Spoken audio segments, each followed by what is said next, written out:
दोस्तों, बहुत लोगों के मन में यह प्रश्न उठता है कि ऐसी क्या स्थिति आ पड़ी थी कि माता सीता को भूमि में समाना पड़ गया था। क्या इसके अलावा कोई और विकल्प नहीं था तथा क्या श्री राम इतने कठोर थे कि उन्होंने बार बार माता सीता के चरित्र पर संदेह किया।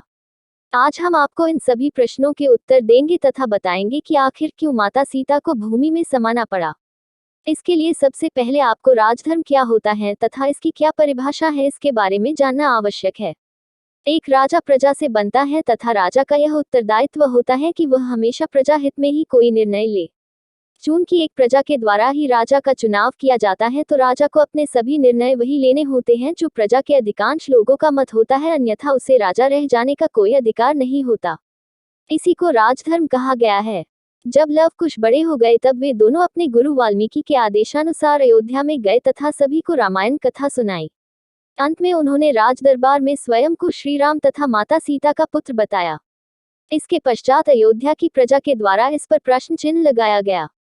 श्री राम ने जब यह सुना तो लोकमत को ध्यान में रखकर उन्होंने सीता को स्वयं यहाँ आकर इसका प्रमाण देने को कहा तथा अपनी शुद्धता की शपथ लेने का आदेश दिया।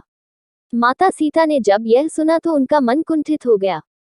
इतने वर्षों से अयोध्या की प्रजा के मत को ध्यान में रखकर वे वन में रह रही थी तथा इसके पश्चात भी उनकी शुद्धता का प्रमाण मांगा जा रहा था। इसलिए उन्होंने इस अपवाद को हमेशा के लिए समाप्त कर देने का निश्चय किया, जिससे आगे कभी यह समस्या खड़ी ही न हो।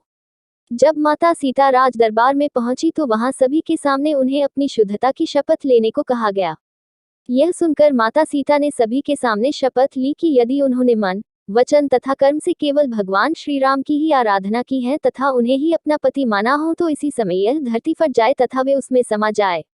माता सीता के इतना कहते ही एक जोरदार गर्जना हुई तथा धरती फटकर दो हिस्सों में बंट गई। उसमें से धरती मां अवतरित हुई तथा माता सीता को अपने साथ लेकर चली गई। इस प्रकार माता सीता ने स्वयं के लिए उपजे इस विवाद को हमेशा के लिए शांत कर दिया। दोस्तों, अगर वीडियो अच्छी लगी हो तो लाइक करें और चैनल को सब्सक्राइब करें। धन्यवाद।